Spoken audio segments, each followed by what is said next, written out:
tanda kebesaran Allah. Jadi apa rahasianya? Bahwa semua kejadian membelah laut, membelah bulan, manggil pohon, masih kan kemarin? Pohon dipanggil, datang dia. Ya pohonnya dipanggil datang, apalagi yang nggak kelihatan, bisa lebih gampang sama Nabi. Sama Nabi Sallallahu Alaihi Wasallam.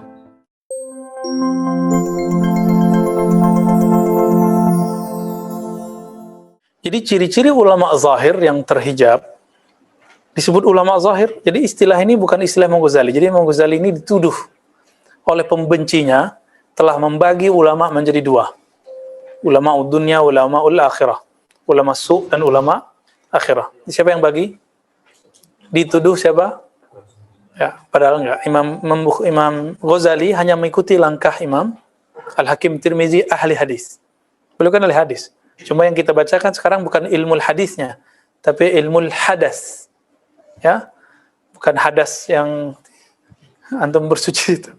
Ya, ilmu tahdis qalbi ruhi ya. Ciri-ciri mereka apa? Kalau kita dengar nih, jadi saya pernah testing beberapa orang, kita cerita tentang karomah, itu langsung kayak nggak terima. Langsung kayak mau ngalihin. Ciri-ciri ulama zahir. Yuhawil ala ayyadfa. Ya.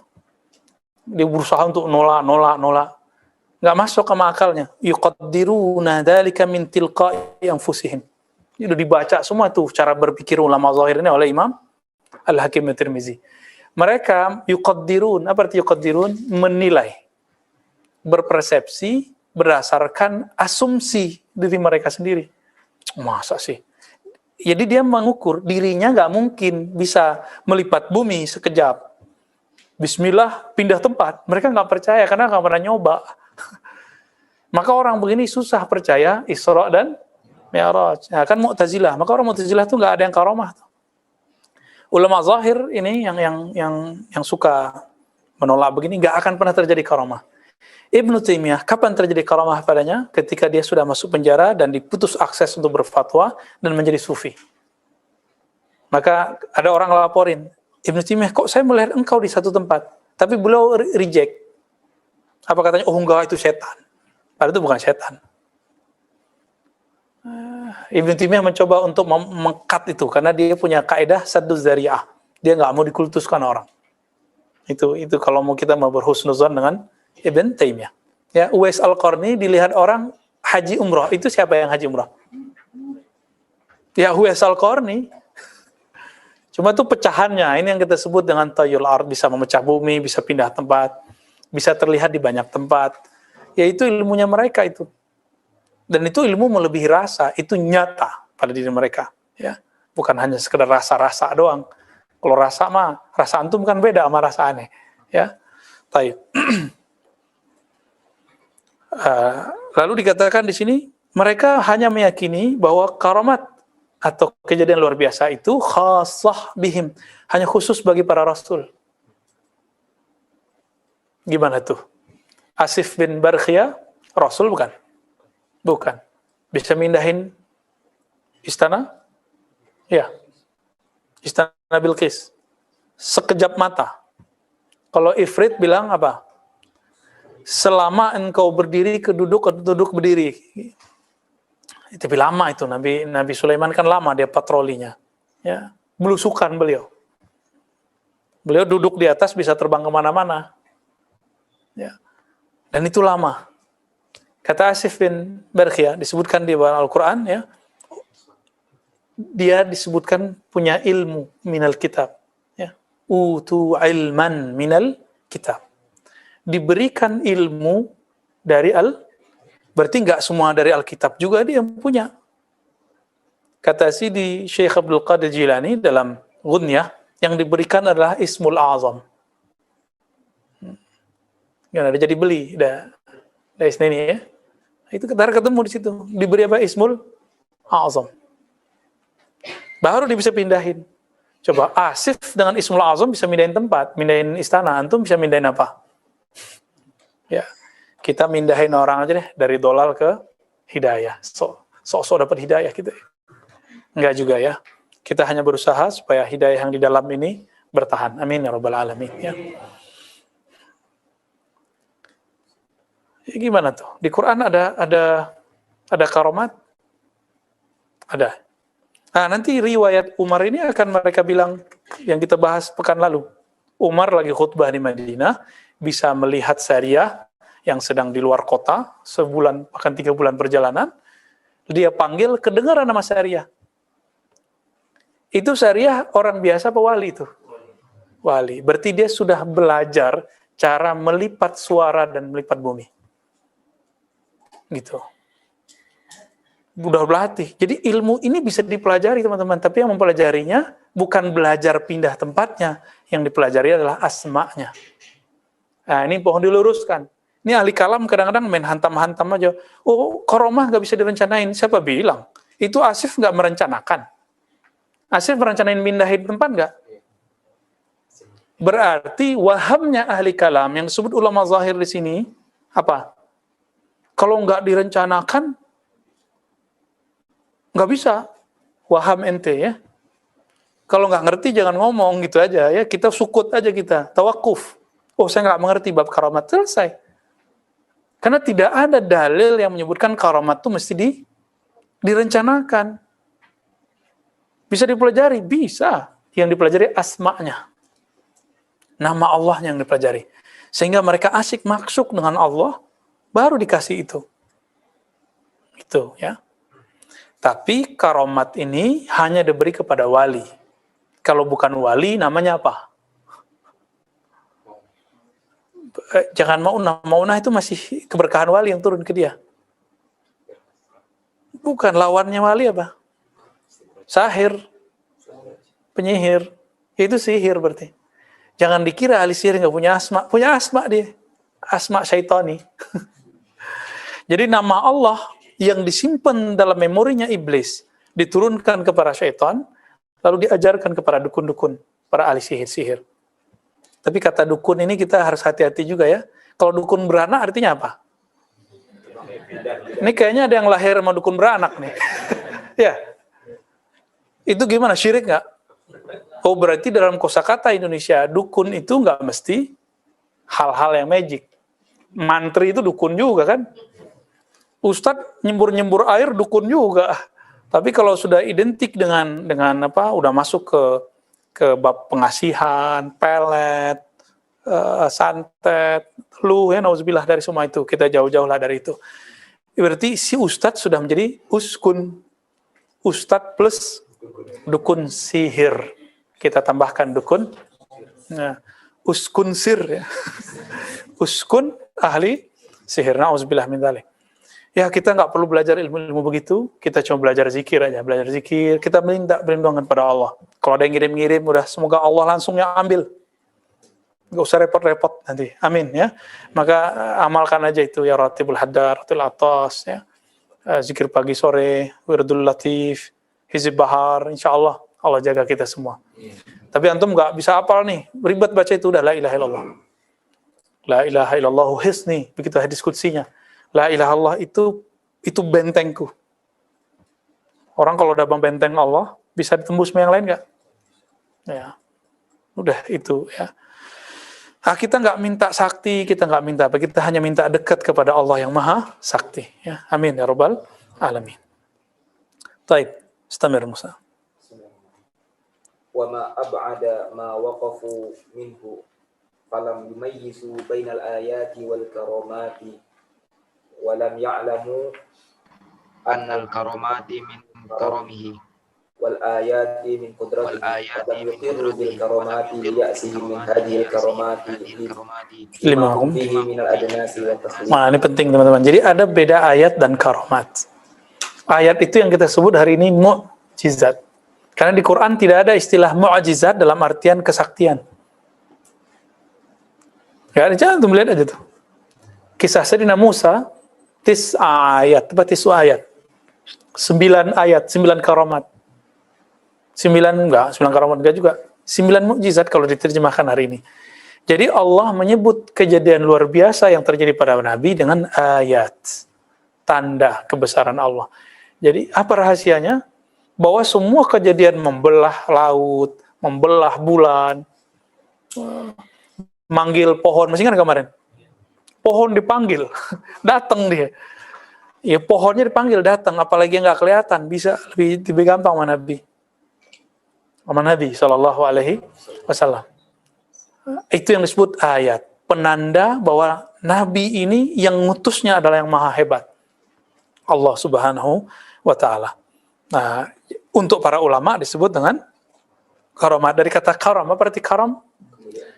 Pemberian. Ada lagi, kemurahan. Allah karena sayang sama hambanya, karena murah dikasihlah. Tapi ini kalau bahasa ilmu kalamnya apa? Khariqul adah. Khariq, merobek. Adah, hukum sunnatullah, hukum takdir. Dalam hukum takdir, apa?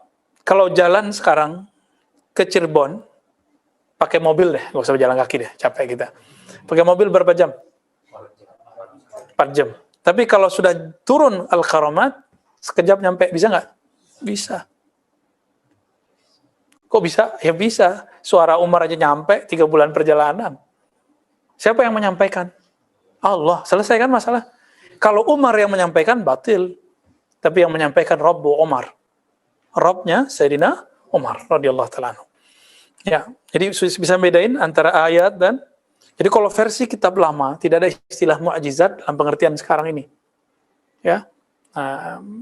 Ilmu ini dihidupkan lagi oleh Syekh Adnan Ibrahim. Cuma sayangnya dia nggak percaya Al-Mahdi. Dia nggak percaya dengan Sayyidina Isa turun. Alasannya nanti kalau Sayyidina Isa turun itu memperkuat Kristiani. Ya enggak lah. Berarti dia nggak selesai ngaji Khatmul Auliyanya, atau jangan-jangan nggak ngaji gitu aja. Jadi nggak perlu orang tua dulu baru ngerti kitab ini. Tua itu apa? Orang berguru. Antum punya guru tua langsung, mukanya langsung tua tuh. Ya, walaupun culun-culun gitu kalau diperhatiin, tapi kalau sudah berguru, itu ruhnya langsung tua, langsung dewasa, dan itu membayang ke wajah. Ada orang tua nggak ngaji, umur 70, gimana? Ketemu Kiai cium tangan nggak? Ketemu Gus gitu, cium tangan sama Gus. Gus baru umur 15 tahun ngajar alif bata. Gurunya aki-aki umur 70 tahun, cium tangan dia. Karena dia tahu, ini lebih tua daripadaku secara rohani. Nah itu, jadi tua itu jangan ukur-ukuran badan lagi, ini halus zohir semua. Jadi kalau antum mengukur orang, baru santri kemarin sore gitu ya, nggak apa-apa. Kalau kita gitu mah kita senang ya, malam mati ya kan, belajar malam mati ya. Tapi kalau mau nilai orang, jangan dari situ. Itu udah pulang pergi Timur Tengah nggak paham-paham bab ini. Padahal kitabnya dari Timur Tengah kan. Ilmu itu udah pindah ke negeri kita sebagian besar ya. Maka antum lihatlah, ke depan ini akan muncul anak-anak muda di pesantren-pesantren Jawa, itu hafal alfiyah, itu udah lama. Tapi nanti akan lebih zahir. Hafiz Quran cili-cili, itu udah biasa. Kan kita baru tahu RCTI. Orang Kudus bilang apa? Wah, kita mah dari zaman jebot. Anak kecil udah hafal hafiz 30 juz. Itu baru 5 juz sudah ditampil-tampilin di TV. Ya. Teman kita yang hafiz Quran, gedek dia. Ngelihat, baru 5 juz udah belagu gitu ya, ditampil-tampilin. Masya Allah, hafiz Quran. Geli ya. Kenapa? Kita biasa ngeliat yang 30 juz, nggak begitu-gitu amat. Biasa aja.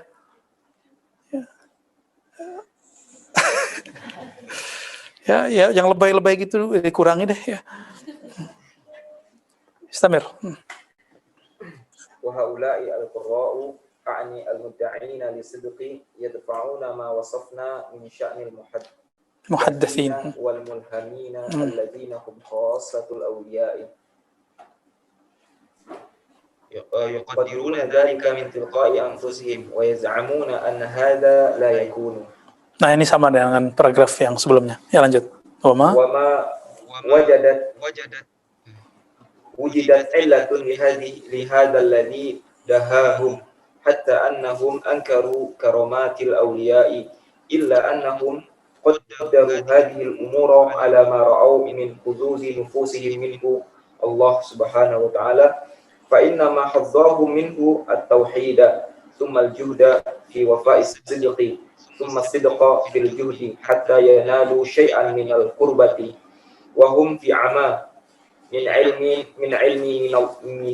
منان الله تعالى من علم منان الله تعالى وحظوظه لخاصته wa mahabbatihi iyyahum wa ra'fatihi lahum fa idza sami'u bi syai'in min hadha tahayyaru wa ankaruhu. Nah, ini ulama zahir ini mengingkari karamat aulia karena berdasarkan waham yang ada pada diri mereka.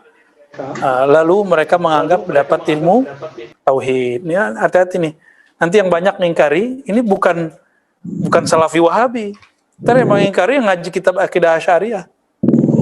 Anda mulai aja nanti. Yang bakal mengingkari ilmu ini, jadi nanti orang-orang yang belajar ilmu ma'rifatullah itu akan terfilter. Pertama terfilter dari kelompok Mujassimah Salafiyah. Nanti akan terfilter dari kelompok Asy'ariyah. Ini aja udah kelihatan goyang ya. Akidah sifat 20, tapi dalam mauqif tertentu kok cenderung kepada Khawarij. Kan muncul sekarang. Ya kan? Akidah sifat 20, tapi dalam hal tertentu cenderung ke Rafidhah, Syiah. Mulai ketemu lah ini. Pakai sifat 20 tapi cenderung ke liberal. Akhirnya tersisa nanti dikit aja tuh yang ngaji ma'rifatullah. Yang percaya apa yang beginian. Nah, maka dikatakan ya mereka sudahlah dapat tauhid, sidq ya. Sedikit syai'an minal qurbah. Zikir agak ada sedikit-sedikit berdesir ya. Tapi wahum fi ama. Mereka itu dalam satu kebutaan rohani. Min ilmi minalillahi tabaraka taala, dari ilmu yang Allah naunagerahi. Nah, yang kita sebut ilmu laduni. Wa huzuzuhu li khassatihi ya. Wa mahabbatuhu iyyahum wa rafatuhu lahum. Jadi mereka wa huzuzihi ya. Dan mereka enggak mengerti bagian-bagian yang Allah berikan kepada kekasihnya. Tadi kan kalau mereka hazzuhum, giliran para wali, huzu, mereka enggak tahu. Hazzuhum berarti cuma satu bagian. Pada wali kan diberikan huzuz, jamak dari haz. Berarti bagian-bagian. Dan cinta Allah kepada mereka, sayang Allah kepada mereka. Kalau mereka dengar ilmu ini, kita bahas saja Nur Muhammad, mereka langsung, Nur Muhammad. Gitu ngomongnya. Ya. Gak sahih. Gak ada hadisnya. Ente gak tahu, bilang gak tahu. Kita kasih tahu nih hadisnya. Ya. Tapi ingat, jangan nisbatkan kepada kita yang bukan milik kita.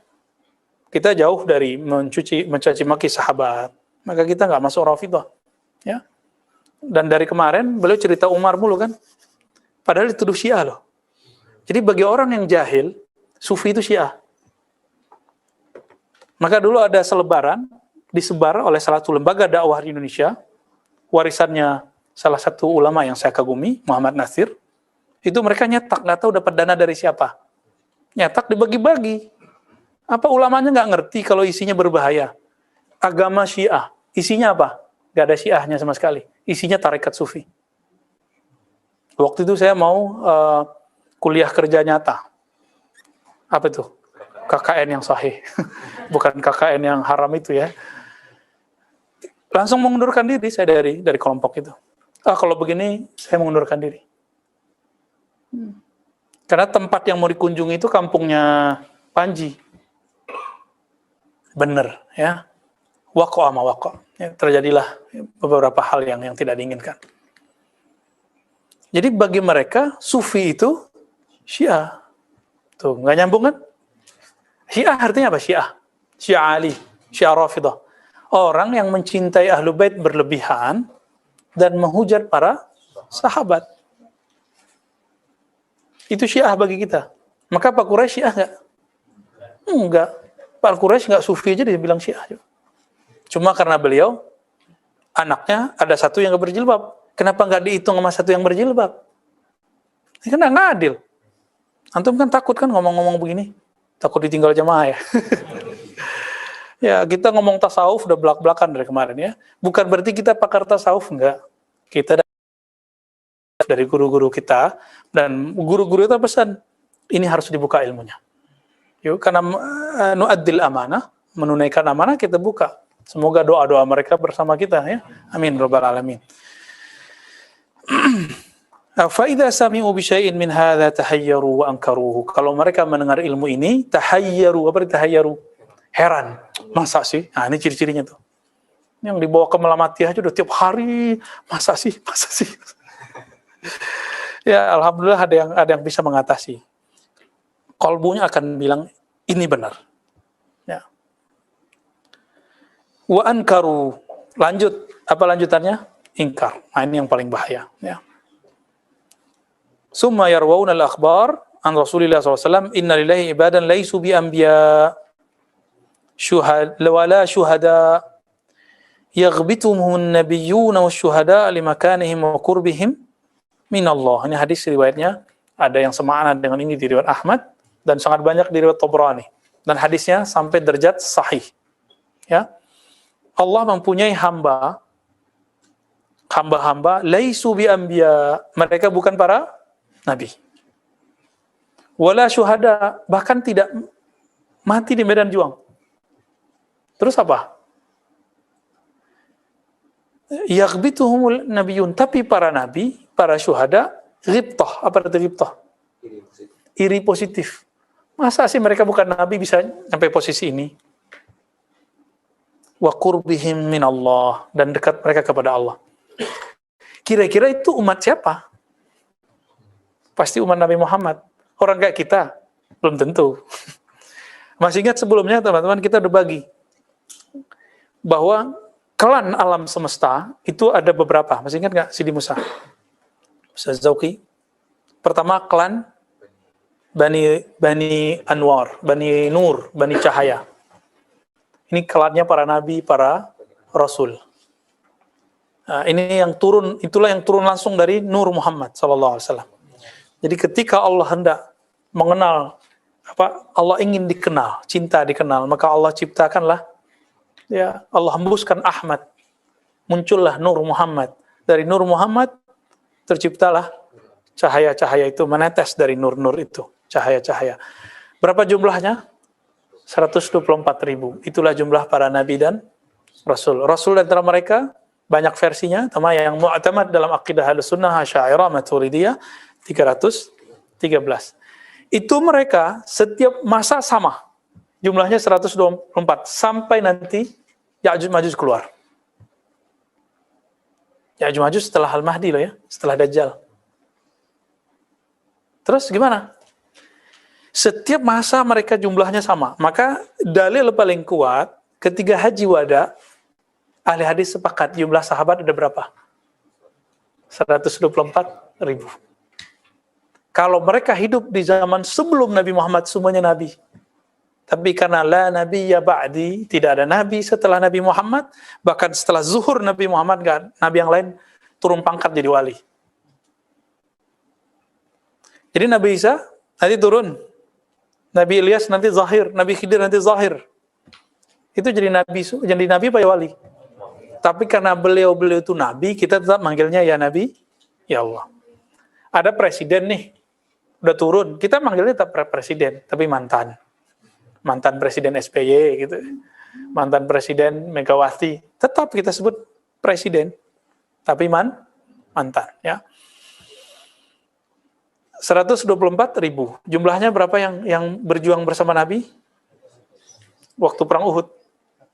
Itulah jumlah para rasul. Di Quran berapa jumlah nabi rasul yang ditulis yang wajib kita ketahui?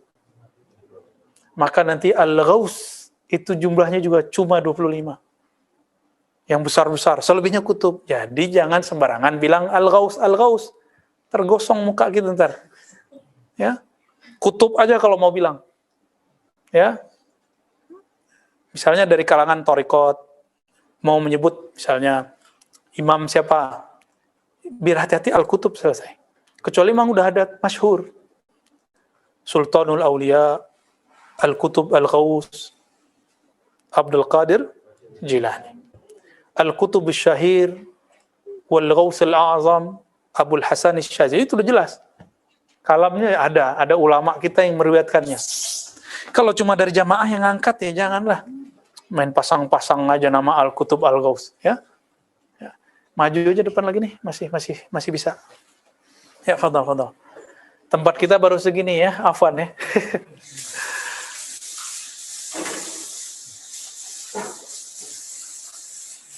Nah, fadhal, lagi. Masuk. Di tangga juga boleh, duduk di tangga boleh.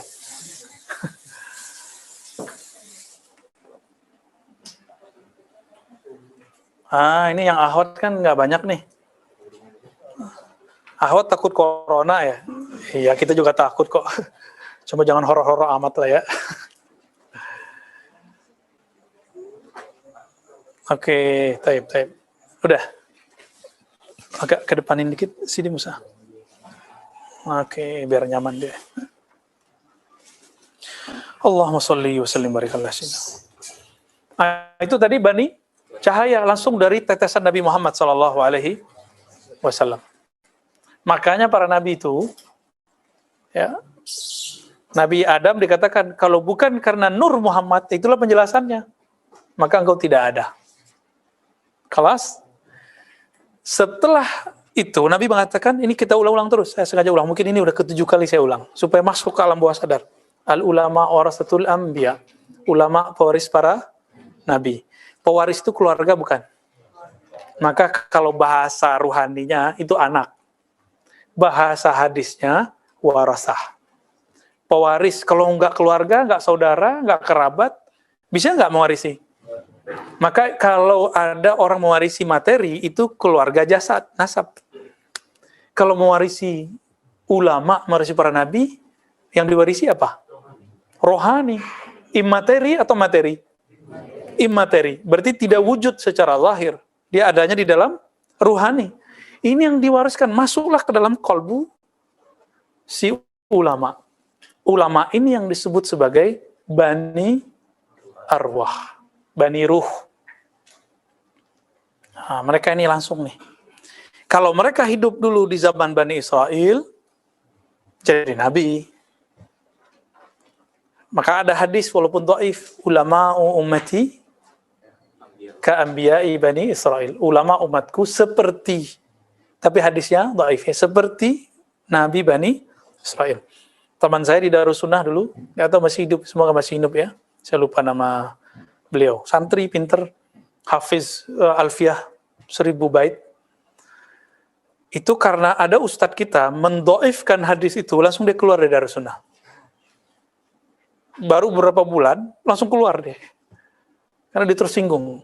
Mungkin ada gurunya dulu menyampaikan hadis ini, sekarang didhaifkan oleh guru yang masih muda. Saya nggak usah sebut ya guru saya siapa ya. Taib. Maka teman-teman, kita ini ada kaidah, ada kode etik mendhaifkan hadis. Karena di dunia ini bukan ahli hadis doang. Di dunia ini ada ahli fikih, di dunia ada ahli akidah, ada ahli kolbu. Jadi kalau antum main hantam-hantam hadis ini dhaif, ente siapa? Ya, udah ngerti semua ilmu belum? Ya. Banyak kok hadis dhaif maknanya sahih. Banyak kok hadis yang sahih, hadis yang dhaif maknanya sahih. Sebaliknya banyak hadis yang sahih, tapi pemahamannya dhaif. Contohnya, abuka inna abi wa abaka finnar. Ayahku, ayahmu masuk neraka. Ternyata kalau kata ayah salah terjemah. Hadisnya sahih, pemahamannya tidak sahih. Itu yang bikin gregetan para muhibbin ya. Kayak mau tonjok tuh orang. Kalau kita nggak perlu nonjok-nonjok lah. Kita perlu nasihat aja. Kita sampaikan aja. Kalau dia munsif kolbunya, pasti dia akan sadar. Apa sih untungnya mengatakan orang tua Nabi masuk neraka? Orang tua ente disuruh masuk neraka, gimana perasaannya? Kan nggak enak. Kiai kita aja dibilang sesat, kita nggak nyaman loh. Ini orang tuanya Nabi Sallallahu Alaihi Wasallam. Oh hadisnya sahih, ya, masih terhijab tuh dengan ilmu sanad. Ilmu sanad itu ilmu alat, tujuannya untuk memahami akidah. Kalau ilmu akidah bertentangan dengan sanad, maka ilmu akidah yang dikedepankan. Ya, kalau ilmu fikih bertentangan dengan ilmu sanad, ilmu fikih yang dikedepankan. Nah, contohnya nih, ada ustadz membid'ahkan azan untuk bayi, benar nggak? Hasil penelitian Syekh Albani bahwa mengazankan bayi baru lahir hadisnya dhaif. Dia lupa, itu di bawah teksnya Imam Tirmizi udah nyeleksi, lalu mengatakan hasan sahih. Berarti versi dia hadis ini udah naik. Maka di sini ada satu rumusan yang jarang diungkap oleh peneliti hadis, bahwa Imam Tirmizi punya kaidah, jika ada ulama salaf yang mengamalkannya, maka hadisnya langsung jadi hasan atau sahih. Kaidah ini pun belum dibaca oleh Ibnu Rajab Al-Hanbali. Loh kok kita berani ngomong gitu? Ya kita kan ngajarin kitab itu. Kitab Al-Ilal, Syarh Al-Ilal Al-Tirmizi, karya Imam Al-Hafiz Ibnu Hajar Al-Hanbali. Ibnu Rajab Al-Hanbali. Ibnu Rajab Al-Hanbali mensyarah itu kitab paling bagus mensyarah I'tidal. Tapi dia belum menyampaikan hadis ini, kalimat ini. Kok bisa ya? Bisa-bisa aja. Inilah mauqifnya Imam Ahmad bahwa hadisun dhaif aula minar ra'yi. Hadis yang dhaif lebih utama daripada mereka pakai ra'yu. Oh, kalau hadis dhaif ya sudahlah kita nggak usah. Itu ra'yu dah. Karena masih ada riwayatnya. Dan yang paling lucu apa? Mereka paling banyak menentang imamnya. Jadi kita sering dituduh menentang Asy'ari, beda dengan Syafi'i, Syafi'iyah beda dengan Syafi'i. Kan lagu lama kan? Asy'ariyah beda dengan Syafi'i. Apa? Asy'ariyah beda dengan Asy'ari. Ini kurang tidur ya, jadi pada ngomongnya kebalik-balik ya. Yang sering menentang imamnya siapa sih? Imamnya bilang, kirim Fatihah nyampe. Mereka bilang nyampe nggak? Imamnya bilang ziarah kubur dianjurkan. Mereka bilang, siapa mereka hari ini yang ziarah kubur? Yang bau badannya ada bau kuburan. Nggak ada, paling mantan-mantan doang ya. Makanya keras tuh hatinya. Ciri-ciri orang yang qalbunya qasiyy, qaswatul qalb, itu jauh dari kubur. Jadi antum kalau udah nggak bisa nangis, datang ke kubur. Datang aja kubur. Kubur yang paling efek ke kita, kubur yang punya hubungan sama kita. Siapa kubur yang punya hubungan sama kita? Orang tua zahir sama orang tua batin. Yang batin itu disebut guru. Antum kalau ingat guru nangis pasti. Saya ingat guru saya, Syekh Khalil Mustafa Yaqub, kalau di depan itu saya nangis. Karena itu orang tua rohani, kita juga orang tua ilmu. Ingat ibu kita meninggal, orang tua kita meninggal, bisa nangis. Ini duluan ziarah ke Wali 9, nah ini kurang adab. Jadi saya saran aja nih ya, antum yang suka ziarah Wali Songo, jangan songong. Ziarah dulu ke orang tua, baru ziarah ke Wali Songo, gitu adabnya. Cium-cium tangan Habib, maknya nggak dicium tangannya. Itu kan kurang itu. Padahal wasiat Allah ke ibu, bukan ke Habib. Ke Habib nanti ya. Wahadzirkumullah fi ahli baiti. Itu kan setelah itu. Ini kejanggalan orang suka ziarah. Ya kita punya catatan juga lah. Ya. Jadi siapa mereka ini? Hamba-hamba yang bukan nabi, bukan syuhada, tapi kualitasnya itu para nabi iri. Nah ini yang ketusuk Bani Arwah. Bani Arwah ini setiap zaman ada. Mana yang paling diirikan? As-sabiqun al-akhirun. Ada as-sabiqun al-awwalun. Siapa as-sabiqun al-awwalun? Ahlul Badar dan sahabat-sahabat 124.000 kita sebut as-sabiqun al-awwalun. Orang yang sabiq terdahulu, awal lebih awal. Yang ini mereka juga iri. Tapi yang lebih mereka iri lagi siapa? As-sabiqun al-akhirun. Mereka sabik di Bani Ruh. Tapi akhir dikeluarkan di Bani Insan. Bani Adam. Baru dimuncul di akhir zaman berjuang dengan Imam Mahdi. Pengen nggak? Ya, ada sebuah hadisnya Hasan. Ya. Bahkan Imam Nawawi menganggapnya sahih sebenarnya. Itu ada dalam akhir kitab Riyadhus Shalihin juga. Bahwa malaikat Jibril ngomong ke Nabi Muhammad. Siapakah umatmu yang paling afdal? Dijawab oleh Sayyidina Muhammad SAW. Itu Ahlul Badar. Oh gitu. Mereka afdalul muslimin. Begitu kata Nabi. Afdalul muslimin berarti Ahlul Badar 313. Apa kata Jibril? Begitu juga kami. Afdalul malaikah. Malaikat paling afdal itu jumlahnya juga 313 yang ikut perang Badar. Jumlahnya pertama berapa? Ya, pertama Alfain ya. Benar. Alfain terus menjadi terakhir 5,000 ya. 5.000. Jadi malaikat di langit sana itu juga punya strata. Sebagaimana di bumi manusia ada strata rohani, bukan strata fisik. Strata seperti orang kaya, orang enggak, itu enggak masuk itu. Jadi malaikat itu ada yang mulia. Di antara mereka pemimpinnya Sayyidina Jibril, Sayyidina Mikail, Sayyidina Malakal Maut dan tiup trompet Israfil. Kalau nama Israel kan nama Ibrani ya. Dalam bahasa Arab belum ketemu. Ketemunya baru Malakul Maut. Ya. Jadi siapa ini? as-sabiqun al-awwalun dan as-sabiqun al-akhirun. Sahabat Nabi yang awal dan kemudian ikhwannya Nabi di akhir zaman. Nabi menyebut zaman ini zaman untuk para ikhwan. Siap nggak nih? Ya. Tapi antum siap nggak kena ujiannya? Nanti seperti terjadi di zaman Nabi, akan ada masa paceklik yang panjang. Akan ada virus yang tidak berhenti-berhenti. Siap nggak menghadapi itu? Saya kalau pikirin pakai ini nggak siap. Tapi kalau pakai hati, kita tasdik, kita siap. Inna ma'al usri yusra. Inna allaha ma'as sabir. Berarti kata kuncinya di kata sabir. Sabir itu bertahan artinya. Bertahan dengan siapa? Dengan imam yang mau kita tunggu itu. Al-Imam Al-Mahdi. Ya.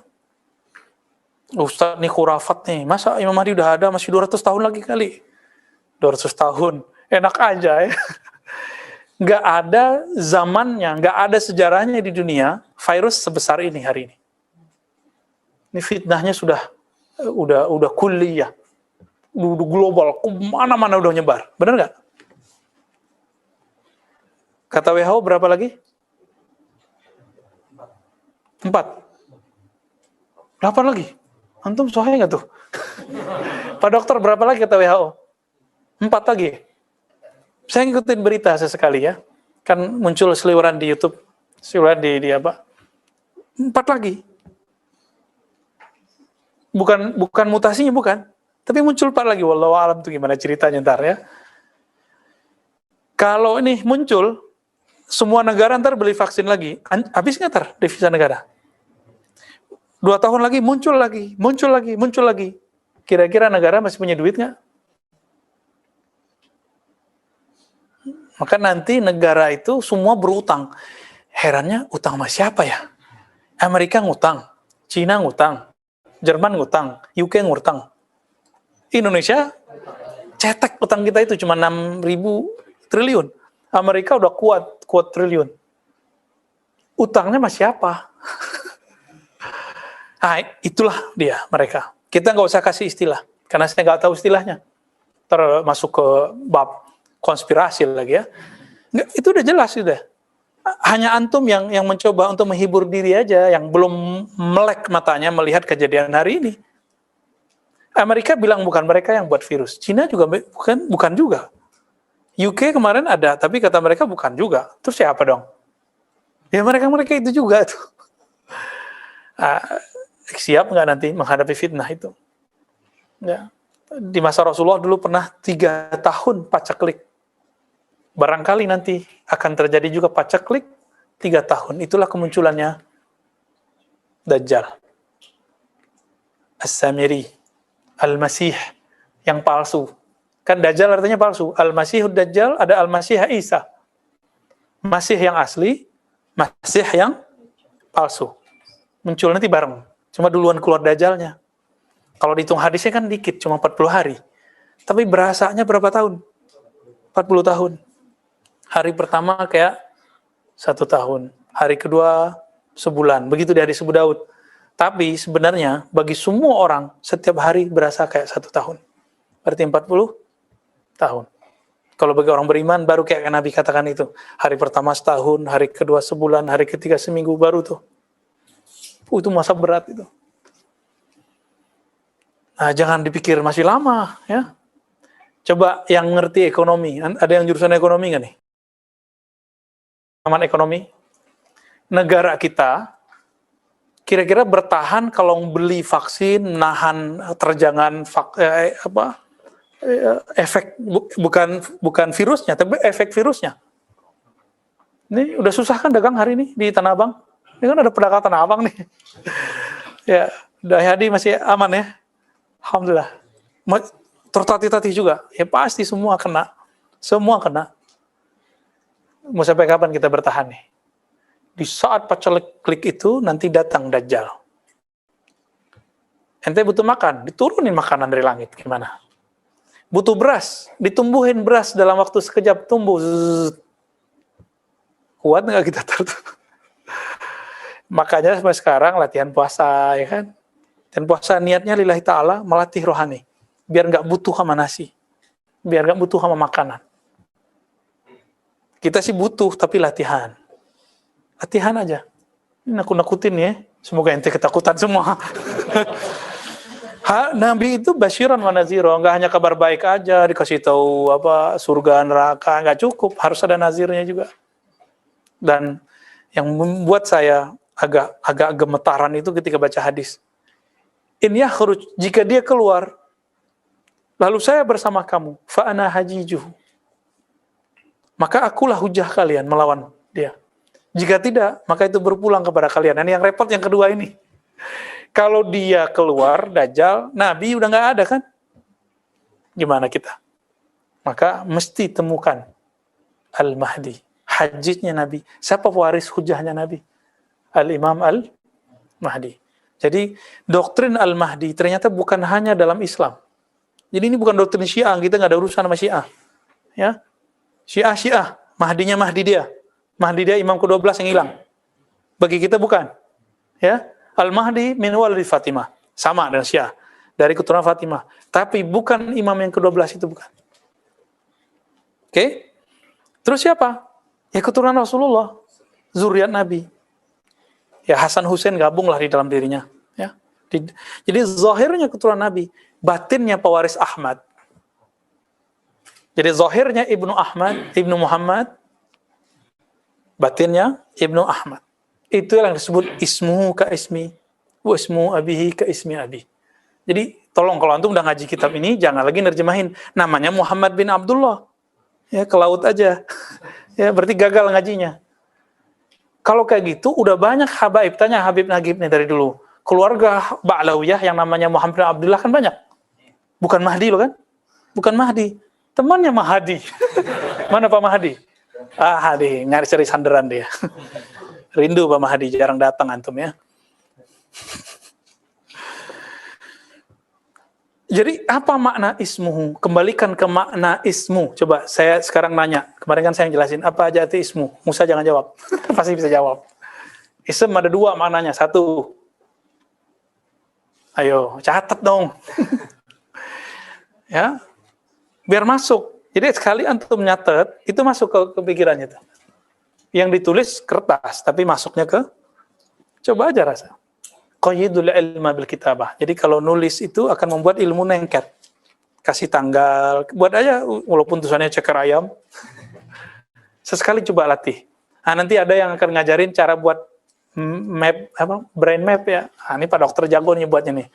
Jadi kalau buat catatan tuh pakai panah-panah aja. Tapi kalau panahnya beres, kalau panahnya ada rambut keritingnya, repot tar ya. Jadi ismun artinya apa aja? As-sumu wal alam. Dua itu. Ketinggian derajat rohani. Yang kedua, alam. Apa arti alam? Tanda. Alam atau wasam. Berarti ketinggian rohaninya Al-Mahdi mewarisi total, mewarisi dari Nabi.